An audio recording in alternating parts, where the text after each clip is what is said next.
Christmas, listeners, and welcome to this festive episode of Pop Screen, the Geek Show podcast that deals with the good, the bad, and the festive of movies either starring, about, or by pop stars. No, the podcast covers such a broad range of musical and cinematic genres, from country and western to hip-hop, from documentaries to science fiction. I'm your host, Graham Williamson. I'm a film critic for the Geek Show and a filmmaker. I also write for Horrified.com, the British horror website, and I can be found on Letterboxd at Graham Williamson. This week, I've been joined by... Mick. I'm the resident old bloke. So that it took you a second to think of your own name there. It did. Comes to us all in the end, I guess. Absolutely. I mean, what you've got to remember, Graham, is that I'm old enough to remember this film coming out. You're old enough to remember Slade as kindling. Not quite that old. Can't stand cheeky kids. Anyway, I'm hoping that you've managed to get hold of a representative from the Guinness Book of World Records. Oh, because this is my bid for a Guinness Book of World Records entry. In being the longest gap between seeing a film and listening to its soundtrack in isolation from said film. It's a niche one, I'll give you that, which gives you a good chance of actually getting the record. And it doesn't harm anybody. No one gets hurt, because they've started clamping down, haven't they, on the ones where you could sort of seriously injure yourself. Right. You know, like eating the most number of dried cream crackers while setting your nuts on fire, that kind of thing. Yes, yeah.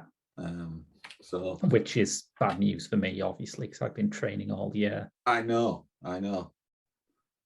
Did the hospital get to clear all that scarring up, by the way? I think you'd be lucky to get into a hospital these days. Would you be lucky? Well, no. So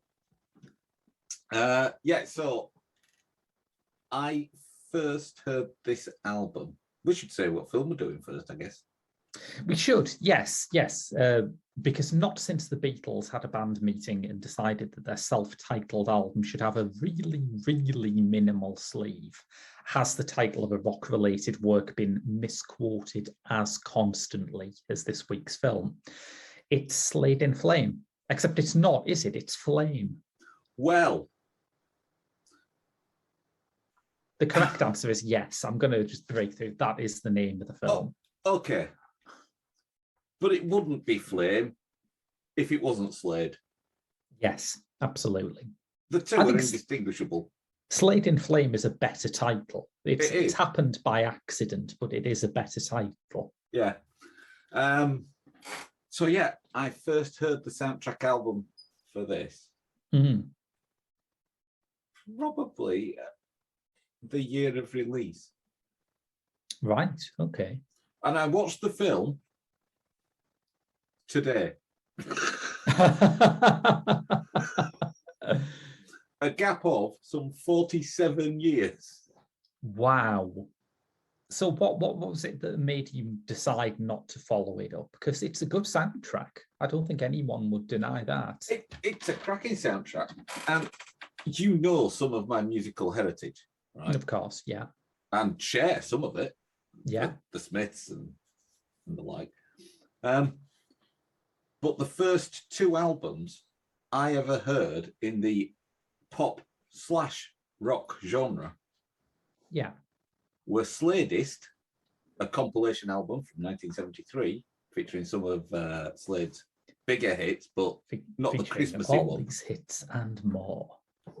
Yeah, including the badly spelled "Squeeze Me, Please Me."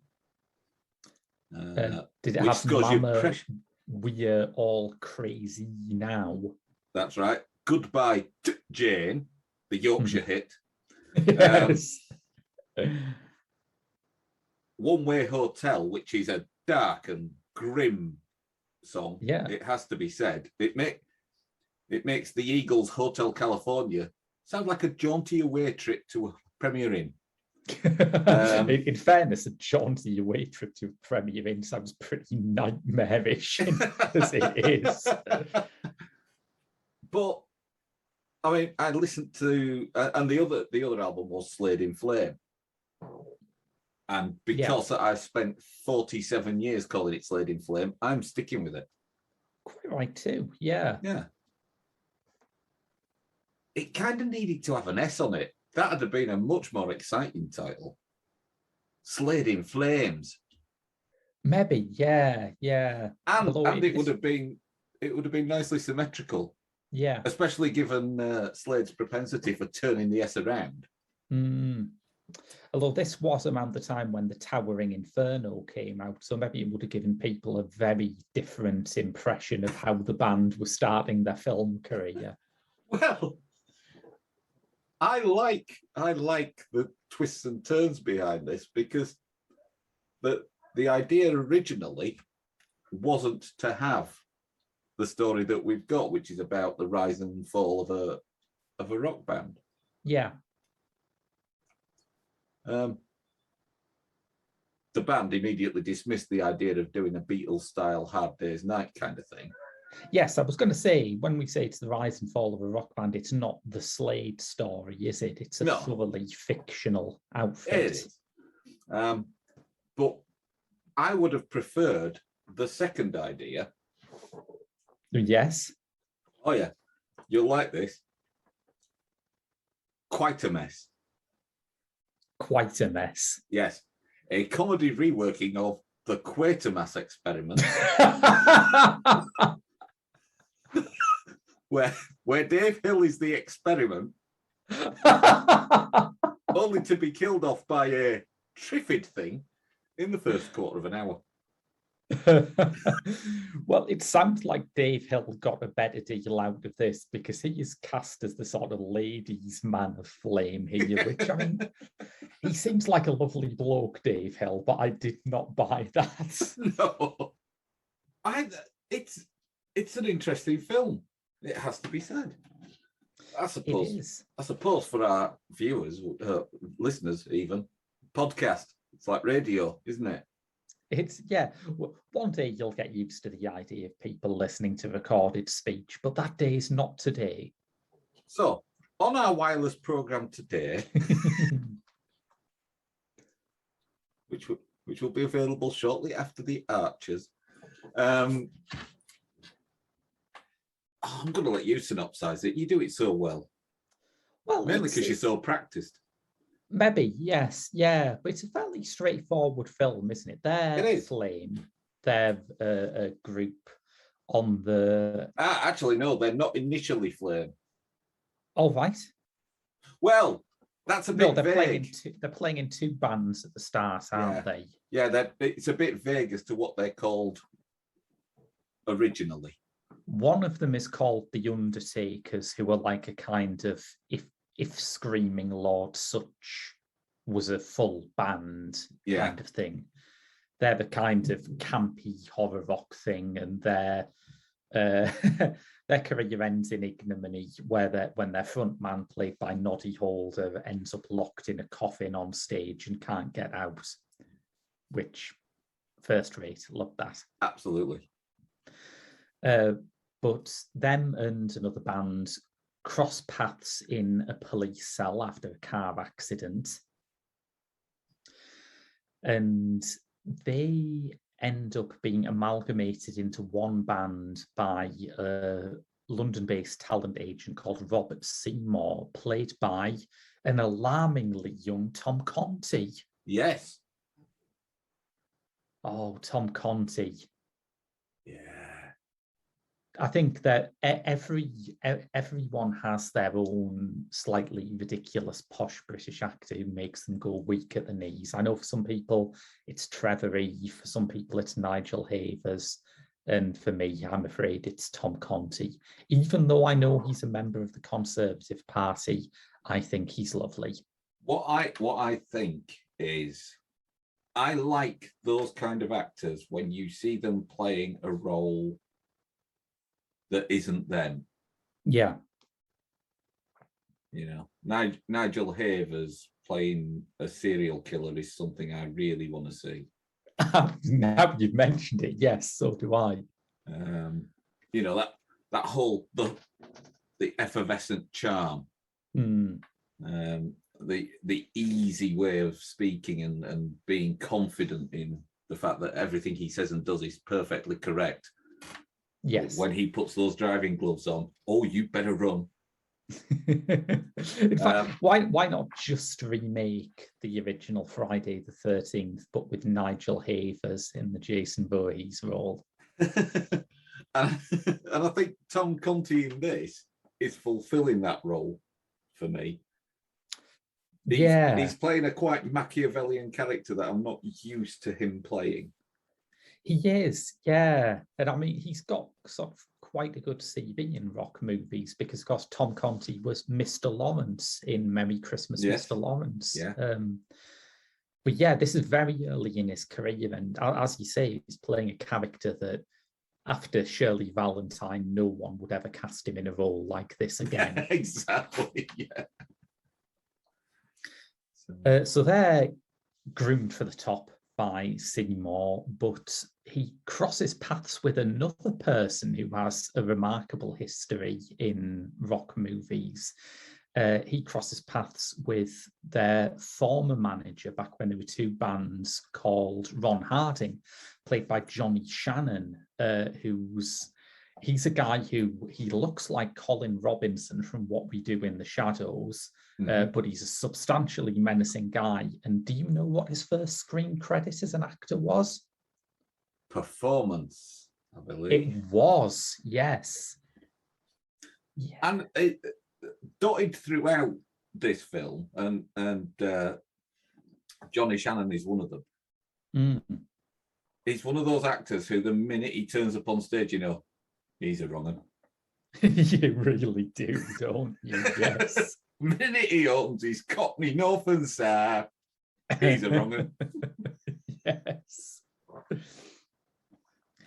So there's several things about this that are very different to what you would imagine a Slade movie as being like.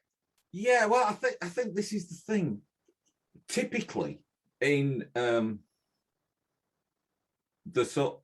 kind of films where the films were there as a vehicle for a band, generally speaking, the film reflected the personalities of the band.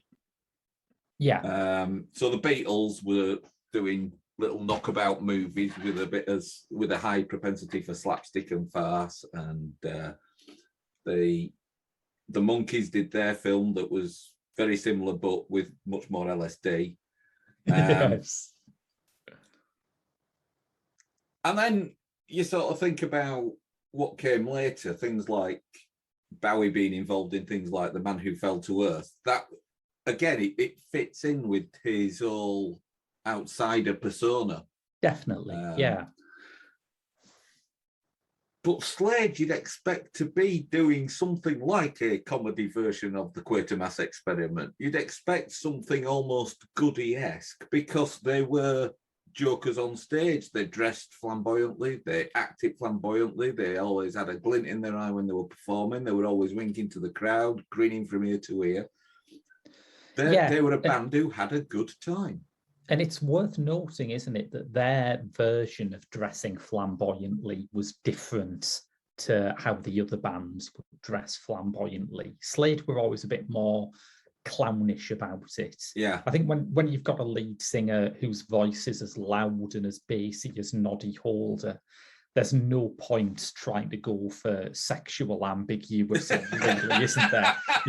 He sounds like a foghorn. He's got massive mutton chops. You're not going to be able to do the sort of pretty boy Mark Bolan thing with him. It's difficult to do androgyny with mutton chops like that, isn't it? Yes. It reminds me of that old Michael Stipe line. I think it was Michael Stipe who said this, that glam rock bands generally ended up being 3 brickies and 1 pretty boy, apart from Mud, who were 4 brickies. Yeah. And Slade were definitely towards the bricky end of the glam rock continuum. But I think I think that the reason for that is that Slade are much more rock with the dressings of glam than they are. And you know, we kind of touched on this a little bit when we were talking about the Susie Q film. Glam rock was very much split into two. There were the bands who used glam as a sort of vehicle to just sell records because it was the zeitgeist of the time and it worked for them. And then you had the ones who were the manufactured one, the sort of proto Stockaking Waterman hit factory that were all produced by Chinny Chap and just churned out the same song with the lyrics kind of rearranged. And so Susie Quattro, I feel, was in the first group, the ones that were actual artists that rode on the back of glam. Slade were another. Smokey from Bradford, although they were a little bit later down the line, they were similar artists that used the music of the time to further their careers. But this film is not what you'd expect. The opening scenes are. Because the pranks that the bands are playing on each other are a little bit. You can imagine Slade doing that, can't you? They're good-natured prankery that you'd expect. Although, that said, the two bands that they're in, the wedding band that is led by Alan Lake, as Jack Daniels. Yes. That's you'd think that they'd be moving in completely different circles to a band like the Undertakers. You know, even if they were on the same bill, if you went to a festival to see them, they wouldn't be on the same stage even. But I wonder if part of that is the 60s thing, where rock in the 60s is enough of a weird new thing that it hasn't really splintered into thousands of different target markets yet. You know, you look at festival lineups back in the 60s, I mean, you look at you look at something like jazz. Have you seen that film Jazz on a Summer's Day? No. It's about some jazz, right? And it's on a summer's day. Right. Well, they masked that well. But that is fascinating because that is a late 50s jazz festival. And not only do they have like wildly different types of jazz there, you know, they have the sort of quite warm mainstream type represented by Louis Armstrong and the more intellectual type represented by Thelonious Monk. But they've also got Chuck Berry in the middle of it, who's about as jazz as the Prodigy. But, you know, where else are you going to play? It's a music festival for those young people and their modern music. It's all music. It all derives from the conch and the stick. Exactly. Rhythm and melody. Yeah. But unironically, yes. You look at festival lineups back then and they now seem like insanely eclectic because there just wasn't a sense of how to target these things to different subsectors. Yeah, but my point is more like the Undertakers felt like the kind of band that played gigs in the evening. Yeah. And the Jack Daniels band were the kind of band that you booked for your wedding on a Saturday afternoon under a marquee, as was portrayed in the opening shot. Yes. Yeah, I think that's fair. Although I would absolutely hire the Undertakers to play my wedding. Yes. But I probably wouldn't have a top hat and tail do if I was hiring a band like the Undertakers. But yeah, so I found the first half of the movie is a bit vignette-y. Yeah. Until they sign with Seymour. It seems to be little snippets. And it takes a while for it to settle down and you don't really understand, because you see all of Slade back in Jack Daniels And then you see Noddy Holder in a completely different band, and they seem to all be having a war with each other. And it doesn't really make any sense for quite a while if you're familiar with Slade. That's the thing, isn't it? Yeah, if this was just a movie about a rock band with a cast of actors, I wouldn't find the opening confusing at all. But when you're cutting between a band with most of Slade in and a band with Noddy Holder in, yeah, if that is really jolting if you know who Slade are, which you'd have to assume is the target audience of the Slade movie. Yeah, and so it was a little bit choppy there, and I was thinking, well, hold on, why is Slade locking Noddy in a coffin? Yes, yeah. Why is that happening? Just as a side note, there's a lot of links to modern comedy legends during this coverage, because I can't help notice that in the particular video setup I've chosen, we bear an uncanny resemblance to Vic Reeves's Otis Redding character that's just sitting on the dock of the bay. And go in and go out. And also, of course, Vic and Bob, his comedy cohort, did bring back to life the memory of Slade in their series of comedy vignettes, At Home with Slade.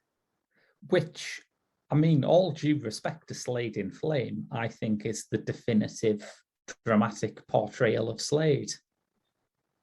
Yeah, because I spent the whole of this movie expecting Dave Hill as Barry to demand cuppa soup. But no, the closest he got was battering on about a bottle of Coke.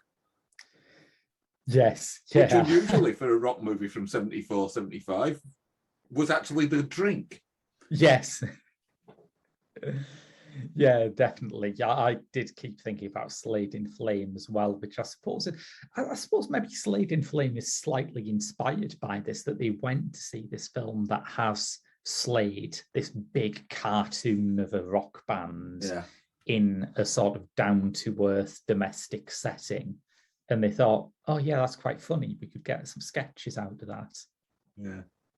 And that is the thing, actually, that because it would have been easy. I mean, Slade were huge when Flame first got put out as an idea. Yeah. I mean, they were only into their second Christmas by that point. Now, which Christmas was it when they soundtracked Christmas Forever? 73, I think. And was that their second or first Christmas? Well, the film, the soundtrack album came out in 74, but the film, I believe, got released in 75. Right. So they're into their second Christmas by this point. Okay, so they released that Christmas single pretty quick out of the gates, didn't they? That's impressive. That's a band who know what they want, who achieve absolute immortality in a very short space of time. I'm now going to just double check my facts. I think it's fine. I think I'm happy having the facts and Mick's hazy memories of his childhood running in parallel for a bit here. But yes, we probably should check that. Yeah. Oh, Memory Man.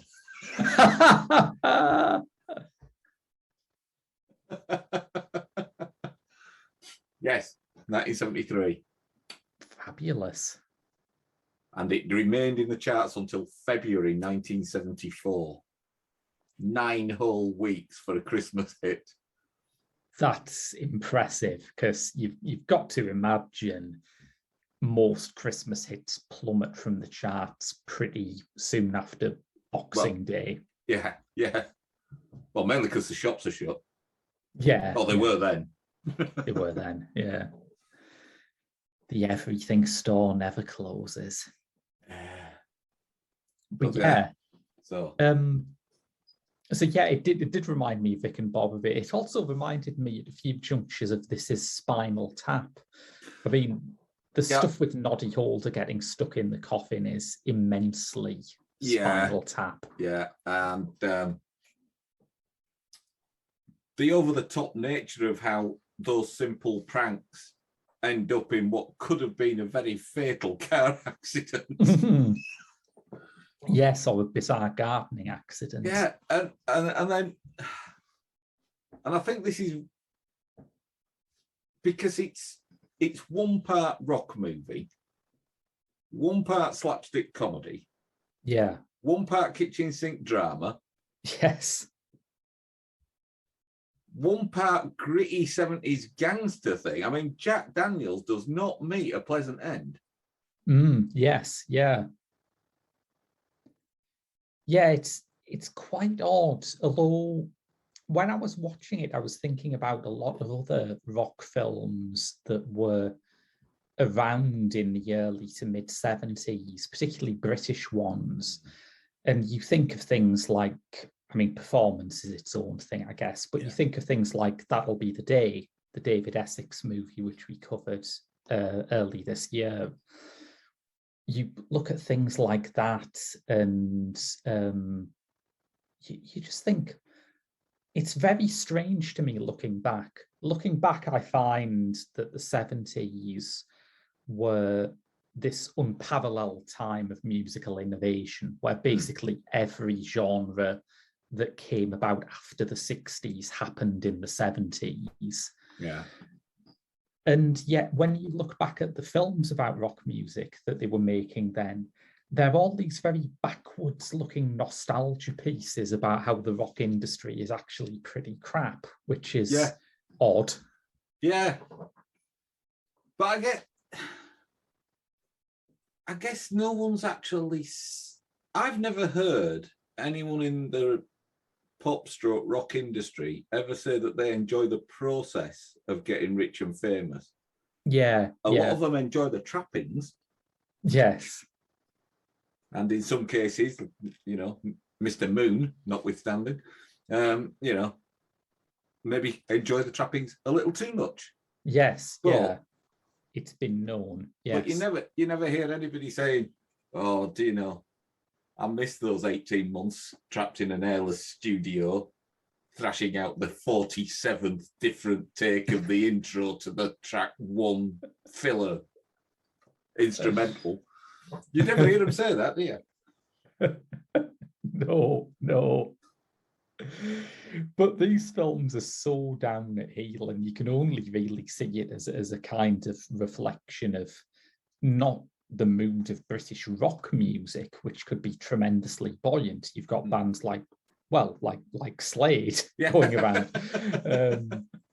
But they are redolent of the mood in Britain in a lot of other areas. I think these films, for all that they are often set in the 50s or 60s, this is 3-day week cinema, isn't it? It is. Yeah. It is.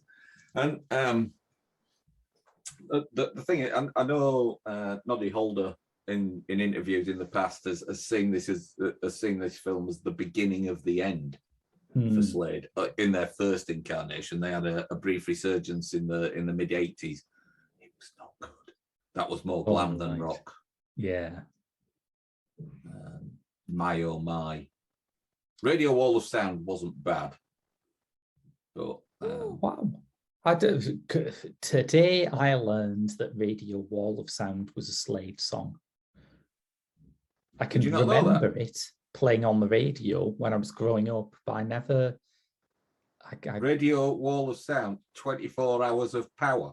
Indeed, yes. Yeah, coming up from my tower, which is quite phallic now I've said it out loud, but yeah, those are the lyrics. I'm going to double check now. I think you are more likely to remember this accurately than me in this case, considering I was like learning how to shit in a toilet at the time. Of course it was, yeah. And it was from 1991. Oh, blimey, much later than I thought. Then. Yeah, I thought it was about 86, 87. But they'd had a string of sort of mediocre hits like My Oh My and it was like Slade Kiora. It had been diluted. Yeah, but that's like part of what I adore about the rockier end of the glam rock boom. Part of what I love about Slade and Susie Quattro and Mud and The Sweet is they have that astonishing kind of shrill sheet metal production that just makes everything sound bigger and noisier than it can possibly be. And by the 80s, fashion had shifted more into a kind of sound which is shit. Yeah. Oh, actually, Radio Wall of Sound was the third comeback. Or the third. What's it? The third coming. Yeah. So the one that I referenced, My Oh My, and Runaway were from 83, 84. Right. Yes. No memory of that at all. For me, but I do remember Radio Wall of Sound. Runaway is, if you imagine Noddy Holder fronting a band that's singing things that feel a bit like J. Gal's Centerfold. I'm imagining it, and I don't want to. You're welcome. Yeah, it was not a good comeback. Maybe that's why they left it 8 years to do the next one. Maybe, yeah. So yeah, I can sort of imagine this being the beginning of the end, because it did not do well commercially as a film, did it? Well, I think the reason is, obviously, as a rock band in the charts, they were appealing to those young people. Yes. Those young people like product. They like to be able to go out and buy 3 singles and an album every year from their favorite artist. When that artist is spending 2 years making a movie, that's 6 singles and 2 albums they've missed out on.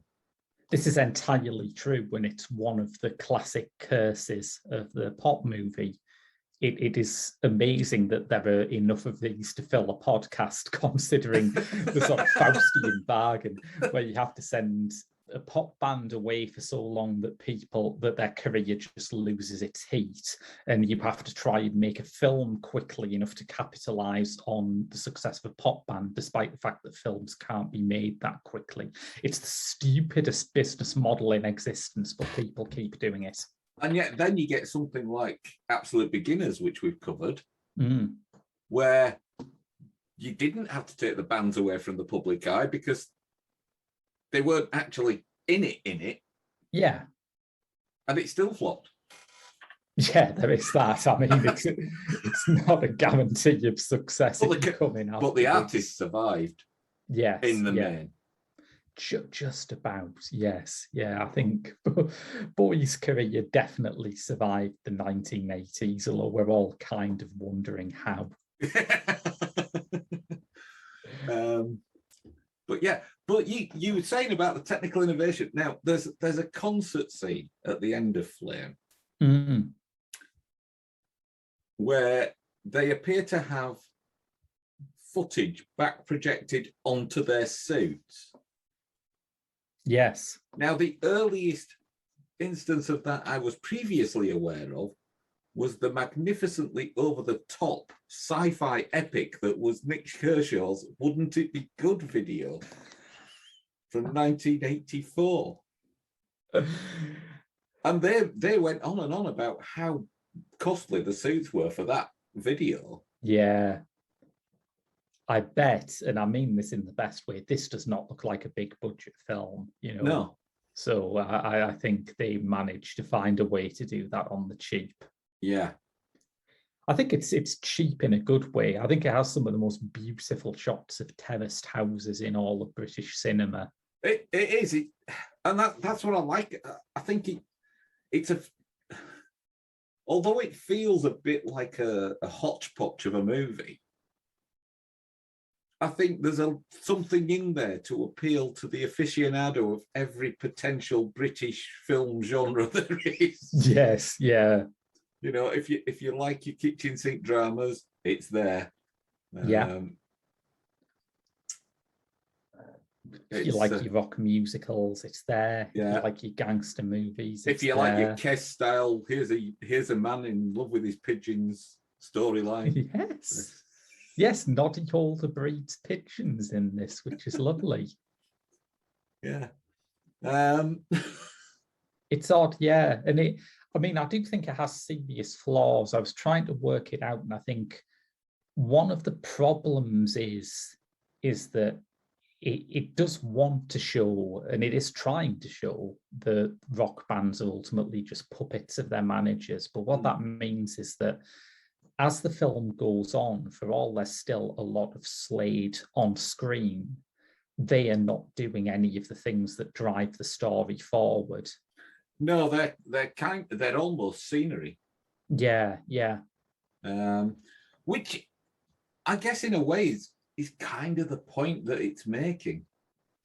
I think it's deliberate, but it's in that sort of uncomfortable zone where you think, much as I'm enjoying watching Slade, they're here because some executive has watched this and realized there isn't enough footage of them in it.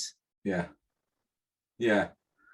I think it's fair to say that Slade themselves have varying levels of acting talent. Yes. Noddy, who obviously went on to have quite a reasonable acting career in things like the Grimleys and stuff like that. Yes, yeah. Is good. I mean, he is playing Noddy Holder, so he's had years of practice. But you can imagine. Well, he's not, is he? He's playing Jim Stoker. He is, yes. Yeah, but you can imagine that if Slade's multiple comebacks had never happened, he could have a pretty good career as a sort of Brian Blessed, Tom Baker kind of weirdo character actor with a booming voice. He would have been good at that. Yeah. Dave Hill. Yeah. Didn't have the best of material. Maybe it might be with Dave Hill that I just cannot see him without wondering what is up with that haircut. Jim Lee was pretty good as Paul. Yeah. The tortured genius of the group. The one who we were saying that this has a Spinal Tap influence, but there is a bit where he is playing this ballad on a piano and Noddy is just absolutely bewildered, saying that's not their sound at all. And I thought, I just want him to say it's called Lick My Love Pump. That's all I'm asking for. Well, I was half expecting Noddy at that point going, at what point are we going to turn it up to 11? Yes. But my favourite member of Slade in this is Don Powell as Charlie the drummer, because not only is he a prototype for Mickey in League of Gentlemen,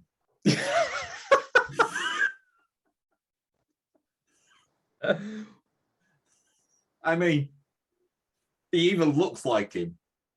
Yeah, and some of his lines are delivered in exactly the same way. But he's also got an absolute mastery of deadpan humour. Yes, yeah. His timing is superb. The scene on the train with the tablecloth. I suppose his timing should be superb. I mean, he's a drummer. But well, that's true. Yeah. And it is his story to a large extent. It is, It's structured around him more than it is anyone else. Because he's sort of the latecomer, isn't he? He isn't in either group at the beginning and auditions. Because he's got his own kit, he gets the job. Yeah. That's a nice detail, isn't it? I think anyone who's ever been in a band as a teenager can identify with that painstaking selection process. Well, he was very good, but he's got his own kit. That's where I went wrong. I didn't have to learn to play the guitar, I just had to own one. Yeah, and this has been talked about a bit because as we record and probably knowing how they like to thrash out their correspondence, by the time this is released, this will still be happening. But the Radio 5 film show's been having some correspondence about the best movies about drummers. And Mark Kermode, who has gone on record as saying this is the Citizen Kane of rock musicals, is always saying it's Slade in Flame. Slade in Flame is a movie about drummers. See, even Mark Kermode calls it Slade in Flame. He does, yeah. It's just so I win now. The Citizen Kane of rock musicals. So sounds like someone hasn't seen Nostalgia Critics' The Wall yet.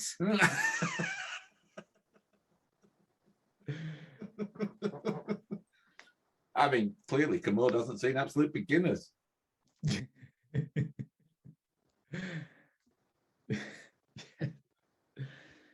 So some interesting people, maybe he has. Some interesting people behind the scenes here, though, isn't there? Richard Loncrane is the director who, I mean, he's one of those British journeymen who's done a lot of different things, but my favourite film he's done will always be the Ian McKellen version of Richard III. Yes. Which with lots of killings. Lots of killings from Richard I. Yeah.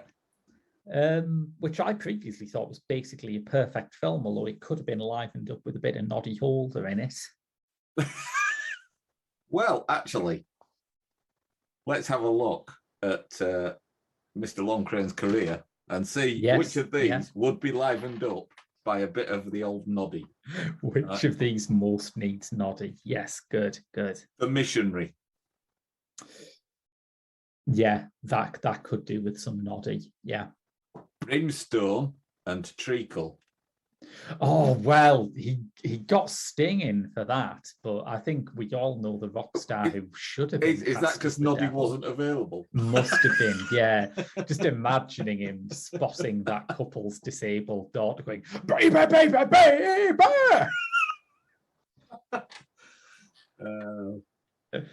2004's Wimbledon. Oh, God, that needed something, didn't it? Like anything to wake you up. I mean, Noddy Holder wouldn't have ruined it. Maybe it's being slightly unfair. Wimbledon is a movie about tennis, and there is nothing you can do with a movie about tennis. It's going to be bad because the sport is bad. Yeah. Noddy Holder could have played against a man with equal mutton chops, and they could have used those instead of rackets. I would like to see a Noddy Holder versus John McEnroe match. I think that could be. I mean, you'd have to wear your defenders, but still. And Loncrane's TV work, Noddy Holder in Band of Brothers. No, that's one for Dave Hill, because that's why he's got that haircut. They put a helmet on him and just clipped around of him.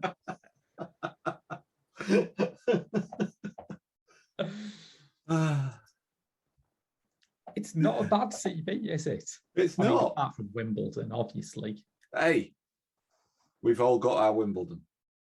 That's either deep or incomprehensible, and I don't know which it is. I like to think it's a little bit of column A and a little bit of column B. Yes, fine.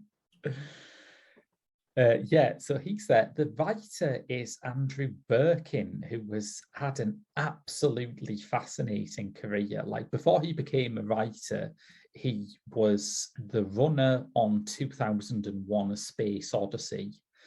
And he was the Beatles' assistant director on Magical Mystery Tour, a job which I suspect involves a lot of assisting. So, I mean, that's fascinating. He is Jane Birkin's sister. Sorry? He's Jane Birkin.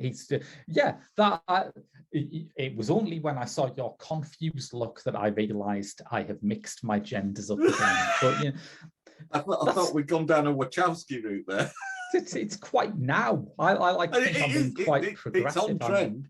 I'm gender blind.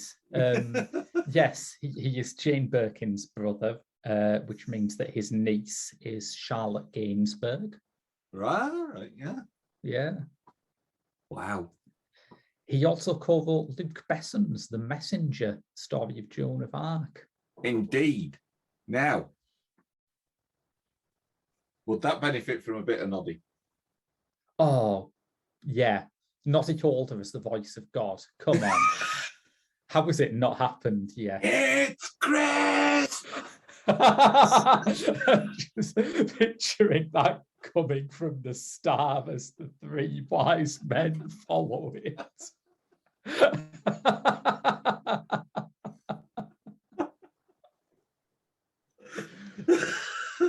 Oh, it's great because every single film about religion always struggles to visualize God. You know, how do you do it? But there you go, you've done it. I'm looking here. There's some films on here that will benefit. Omen 3, The Final Conflict. Definitely needs Noddy. Yeah. Yeah. Name of the Rose. Yes. And Perfume, The Story of a Murderer. Yes, yeah. I'm just thinking, where would Noddy Holder fit in the Name of the Rose? I know Father Borges is blind, but he's going to be deaf as well by the end of this.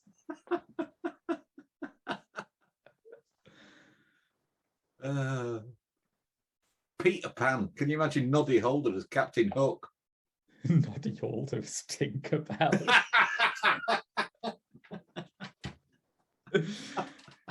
I mean, it's very easy to joke about this, but part of Noddy Holder's longevity as a cultural figure is he will just turn up in the most unexpected places, won't he? And do a job. That's the important thing. Yeah.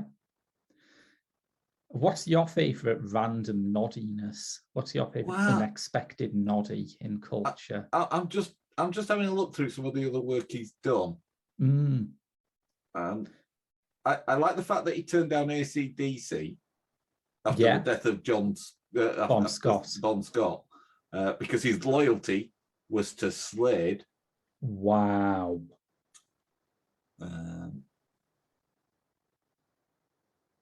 But I like the fact that he did a tour to celebrate a 50th anniversary of him.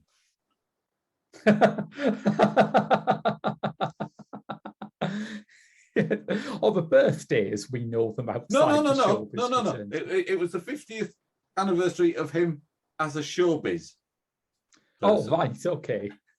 It was his 50th anniversary in showbiz. And that was in 2013 with Mark Radcliffe. Well, I was going to say, I'm glad you said that, because my favourite random noddy memory is when he used to turn up on Mark Radcliffe's Radio 2 show, back when he had like an evening, a nighttime, I guess, Radio 2 show. And he used to do the TV reviews. And I don't know what sort of contortions your mind has to go through to get to a point where Noddy Holder's TV reviews sound like a logical plan.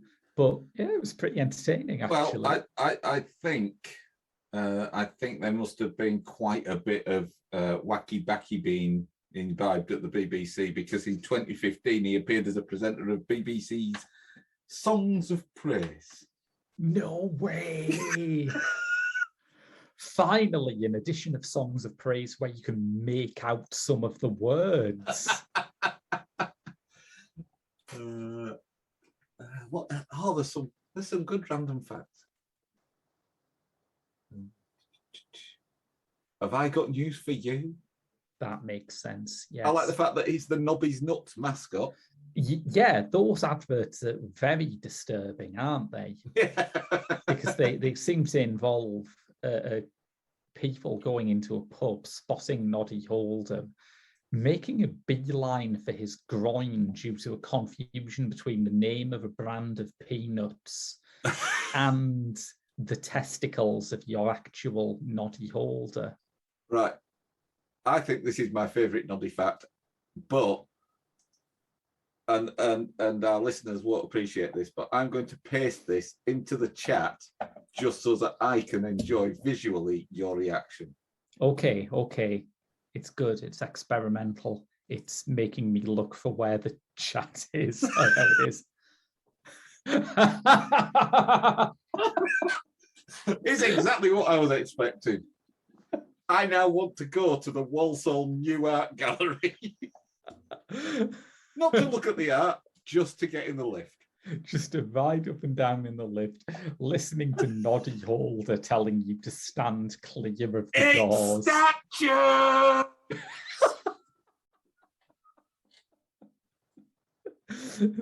That's amazing. Impressionists! One of my favorite bad lines in all of cinema, which is even more delectable because it comes in a film some people inexplicably think is good, is in Terence Davies's very mangled adaptation of Terence Rattigan's play The Deep Blue Sea, where Rachel Weisz and Tom Hiddleston are having an argument in an art gallery, and Hiddleston storms off.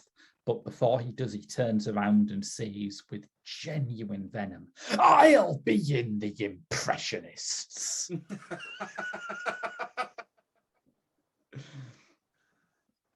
And in any other director's work, I'd think it was a punchline, but Terence Davies is the most humorless man who's ever lived. So I'm also intrigued.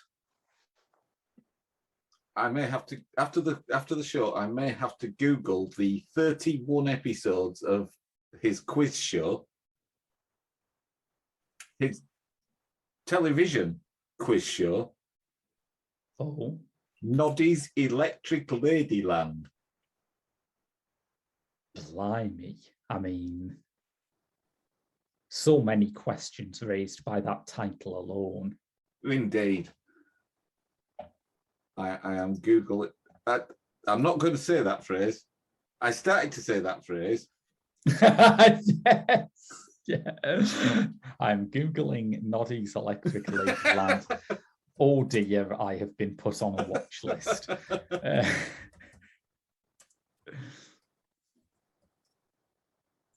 Oh, thank God for firewalls. But yes, before we start watching all before I fall down that rabbit hole of Noddy's Electric Ladyland, is there anything else you'd like to say before we close off? No, only that if any of our listeners haven't watched Slade in Flame, why not?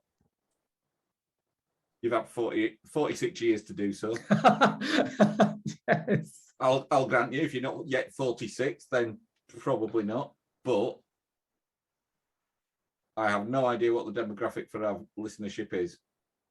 Me neither, and I run this thing. Excellent. But if you are listening for whatever reason, you'll be pleased to know that we'll be back in the new year with a whole list of major artists who we've never featured before, including Prince. We're doing episodes on Daft Punk, Kate Bush, just Barbra Streisand. There's a Barbra Streisand episode, which I wasn't expecting either. Frank Sinatra, the Pogues. It's going to be great. 2022 is going to be a fine year for Pop Screen. Do you know my favourite fact about Barbra Streisand? Go on. She has a shopping mall in her house. See, that takes a bit of the fun out of shopping, doesn't it? Where you have to buy the stuff to it's not put for in her. Your house. It's not for her. Oh. It's for her visitors. Oh, fair enough. Yeah, that She will makes take sense. them shopping in her shopping mall. Which is great because they go visit her, buy presents for their friends. She gets the money. Genius. That's good business. Yeah. But yeah, if you want to hear stuff like that, listeners, 2022 is going to be your year and it's going to be our year. But for now, thank you for supporting Pop Screen throughout 2021. God knows we've all needed some support throughout this year. But that is your lot. Merry Christmas. I've been Graham. And I've been Mick. And we'll see you next year.